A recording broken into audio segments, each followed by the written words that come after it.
Olá, bem-vindo a mais uma aula do HobbyBuild. Eu sou o Pedro Loyola, aluno da Unesp de Licenciatura e Bacharel. E hoje eu vou tratar um pouco de zoologia com vocês. O tema dessa minha aula é sobre os filoporíferos. Os filoporíferos são conhecidos, como seu nome vulgar, pelas esponjas. E um exemplo que fica muito evidente das esponjas é o Bob Esponja, né, do desenho. A única coisa de errado que tem nele, né, além da fala, etc., é que no desenho ele se movimenta pelo enredo em si, né? Mas o animal real, as esponjas, animais que a gente tem na nossa terra, nas nossas águas, elas são sésseis na vida adulta dela, então elas não se locomovem, elas são animais invertebrados de meio aquático que possuem um corpo repleto de pequenos poros. Esses pequenos poros dão o nome poríferos a esse filo, a esses animais, porque poros em latim é poro e ferre é possuidor. Então, em latim fica possuidor de poros. Por isso, o nome poríferos para esse filo. Esses são os animais que a gente tem no nosso mar, nas nossas águas, os poríferos, nos nossos mares, nas nossas águas. É predominantemente evidente a coloração desses animais, então geralmente a coloração deles são vivas, né, de cores vivas, e as estruturas, né, dele, como vocês podem ver do lado direito ali, uma variedade um pouco maior de ramificação, tem mais ramificação. Eu vou falar também um pouco no próximo slide, eu vou falar um pouco da estrutura corporal que eles possuem, né, das características gerais que eles têm, mas visualmente, sim, o que fica evidente são as cores e a estrutura corporal dele. Então, falando um pouco agora as características gerais, é um animal com corpo cilíndrico, com poros, né? E esses poros são chamados de ósteos. Eles têm canais e câmeras formando um sistema de correntes. Esse sistema, como eles são sésseis na vida adulta deles, esses sistemas de correntes que faz com que eles se acabam se alimentando, né? Porque como eles não se movimentam, eles são sésseis, esse sistema de corrente acaba trazendo micro-organismos, acaba trazendo alimentos para dentro dele, né? Para ele fazer a sua ingestão de alimentos. E é um filo que não apresenta órgãos, organização de órgãos ou sistemas bem complexos, são algumas estruturas que eles possuem, como as estruturas esqueléticas, que é formada por colágeno e espículas, e eles são animais filtradores. Por isso, o sistema de corrente. Eles trazem essa água para dentro, essa água acaba passando por dentro dele, e dentro dele vai ter estruturas, vai ter componentes que vai filtrar essa água e onde eles vão buscar os subsídios alimentares, subsídios de nutrientes para eles. Então, como eu falei, todos os adultos do filos poríferos são césseis e fixam um substrato. Então, ele só tem uma parte, só tem uma parte da vida dele, que é quando ele é larva, que eles acabam se movimentando, mas eles se movimentam pela corrente marítima, né? Até o ponto onde eles vão achar um substrato adequado e se fixar nele. Eles possuem duas reproduções, né? Que é a produção assexuada e sexuada, né? Que eu vou falar mais para frente. As características gerais é essa. Você tem que acabar lembrando. Corpo cilíndrico, com poros, filtradores, não apresenta organização de órgãos ou sistemas, são sésseis e assexuados sexuadamente, a reprodução dele. Agora eu vou falar um pouco da estrutura corporal que esse animal possui, né, que esse filo possui. Então, a imagem ali, a imagem ao lado direito vai simplificar um pouco o que eu estou falando e vai trazer os nomes das estruturas. Então, começando, ele apresenta um corpo cilíndrico, igual eu falei, e na sua cavidade central, a cavidade onde essas correntes de água vai passar para ele ser filtrado, essa cavidade que fica no meio dele ali, no centro dele, é chamada de espongiocele. Então, a cavidade que tem no meio é onde a água vai passar, onde os nutrientes vão estar, onde vai ser excretado também algumas coisas que os poríferos excretam, como a estrutura esquelética dele. Então, nessa cavidade que vai passar tudo e vai sair para fora, é a espongiocele. E como na biologia a gente gosta de nomear tudo, na espongiocele vai ter que sair para algum lugar, né? Tudo vai entrar nos poríferos pelas correntes, as correntes de água que ele possui, né? E futuramente eu vou falar, no próximo coisa eu vou falar por onde entra, né? Essas correntes de água. Eles vão entrar, essa corrente de água vai entrar, vai ser filtrada, vai ser secretada nessa água, o que o porífero tem que fazer e vai sair para algum lugar, certo? E esse lugar que é a abertura, localizada no topo do animal, é chamado de ósculo. Então, a água vai passar pela espongiocele e vai ser secretada pelo ósculo. E na camada mais externa, denominada pinacoderme, a gente apresenta os porócitos, que são os poros do poríferos propriamente dito.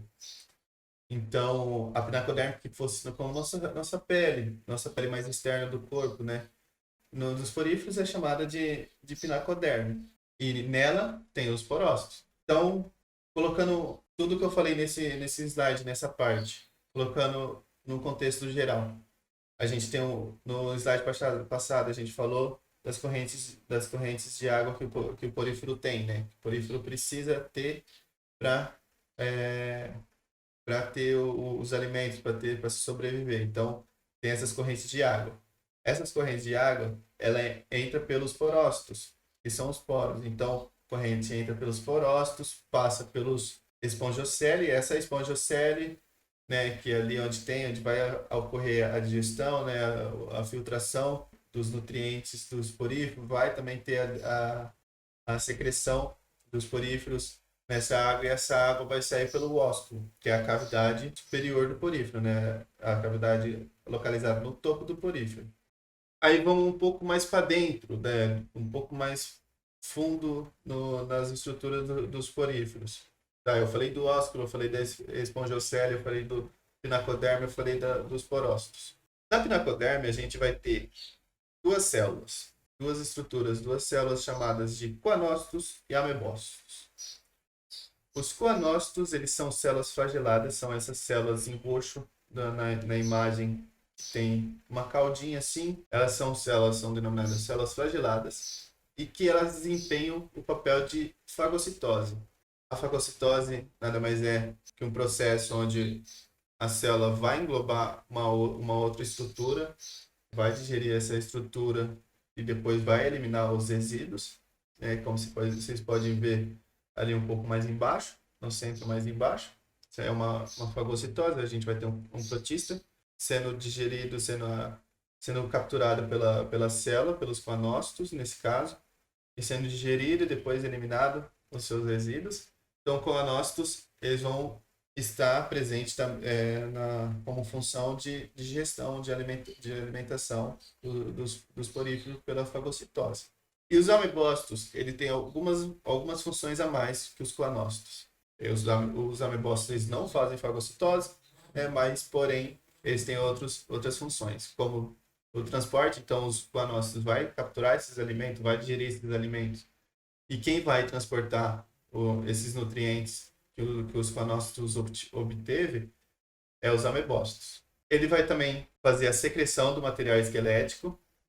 Esse material esquelético nada mais é que o colágeno ou espículas que os poríferos têm, né, para dar estrutura corporal a ele. Então, quem dá a estrutura corporal a ele as espículas. E os amebócitos, e juntamente com os coanócitos, eles têm a formação de gametas. Então, esses dois vão trabalhar na parte reprodutiva do animal. Então, globando tudo que eu gostaria de dizer, né, nos slides anteriores, para vocês terem entendido, né?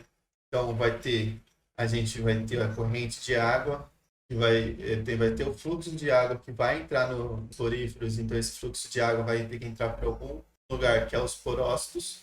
os poros deles, que são os porócitos, vai ter a entrada desse fluxo de água. Esse fluxo de água vai entrar na espongiocele, que é a cavidade central dos poríferos. Essa cavidade central dos poríferos vai ter ali, dentro dele, vai ter os coanócitos, que vai fagocitar os nutrientes dos alimentos que está na espongiocele, que está nessa água da espongiocele, e vai trazer para os amebócitos, e esses amebócitos vai transportar os nutrientes pelo corpo dos poríferos e, contudo, vai secretar os resíduos que esse corpo vai produzir, e esse resíduo vai cair na espongiocele novamente e vai levar até o ósculo. Então, e para dar toda essa estrutura, para não ser uma ameba, o porífero, né, se não tivesse uma estrutura esquelética, a gente vai ter as espículas, e alguns a gente vai ter colágeno também. E para revestir esse corpo, essa estrutura corporal, a gente vai ter a pinacoderme dos poríferos. Então, com os nomes estruturais dos poríferos, os principais para lembrar e entender um pouco mais desse filo. E agora vamos partir para a parte da reprodução. A parte da reprodução ela é um pouco rápida dos poríferos. Eu quis trazer ela um pouco mais rápida, na verdade, para entender o básico da reprodução dos poríferos. Então, os poríferos ele tem duas reproduções, assexuada e sexuadamente. Né?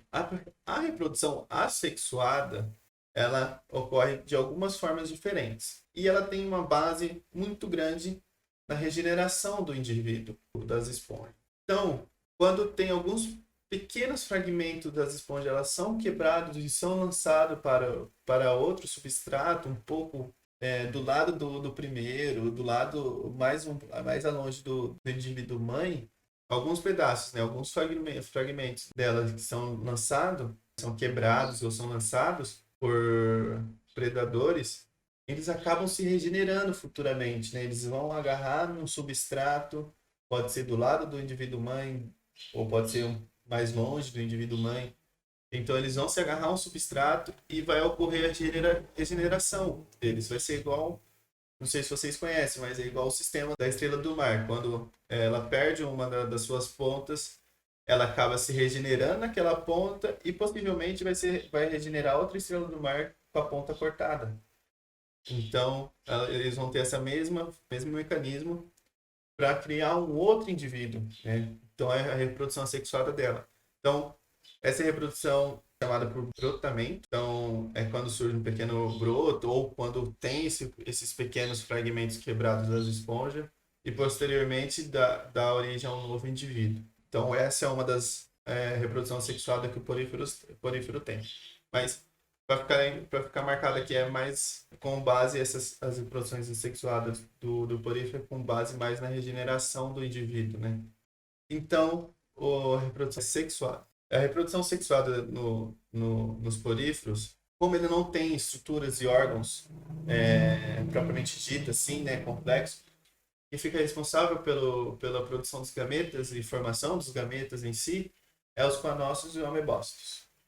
Eles vão vão ficar responsáveis pela essa formação dos gametas de reprodução do porífero. E depois dessa formação, com essas duas células, os gametas masculinos, ele é lançado na água, né, para ter a reprodução sexuada. Então, os gametas são lançados, masculinos, né, são lançados na água e acaba encontrando os gametas femininos, que geralmente estão retidos dentro de um outro corpo da esponja, né, de outra esponja.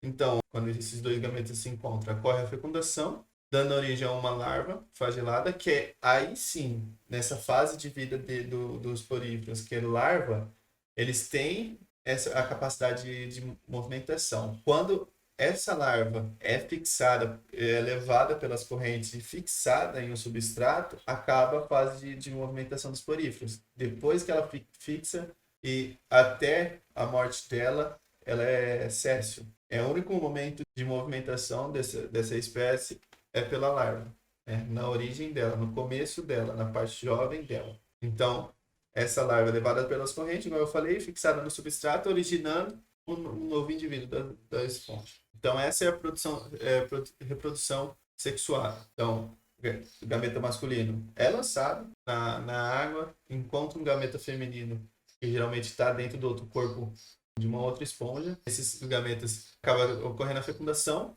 dando origem a uma larva, que é o único momento da vida do poríferos que tem movimentação, e essa larva é levada pelas correntes, fixada no substrato, e a partir daí ela vai ser séssil e vai originar um novo indivíduo. E as relações ecológicas que esse filo possui. Eu vou falar poucas, que é o comum esses pequenos peixes e moluscos crustáceos utilizarem as esponjas como abrigo para proteger de predadores, e geralmente essa relação é chamada de comercialismo, porque geralmente esses moluscos, crustáceos, esses peixes, eles acabam se beneficiando do abrigo que os poríferos podem dar para eles. Mas para os poríferos a situação é indiferente, não tem ganho nem perda. Então eles não têm uma balança pesando, né? Esses peixes vai ficar dentro de mim, eu vou sofrer com alguma coisa, ou eu vou ganhar com alguma coisa. Tem algumas espécies de peixes que acaba protegendo os poríferos e fica dentro deles. Mas geralmente essa relação que eles têm, comercialismo. Então, os peixes vai ser bom, vai ser benéfico, mas para os poríferos vai ser indiferente. E uma outra relação ecológica que é normal, né, que está presente na cadeia alimentar, é o predatismo. E, ao contrário do comercialismo, um dos lados acaba sendo a presa, então um dos lados vai sofrer, não vai ser indiferente ou nem benéfico, um do lado vai sofrer e vai ter para ter o predatismo. Geralmente, quem se alimenta dos poríferos é alguns peixes e a tartaruga, né? Fica mais evidente que na alimentação delas é a tartaruga. E é isso. Obrigado pela atenção e até mais.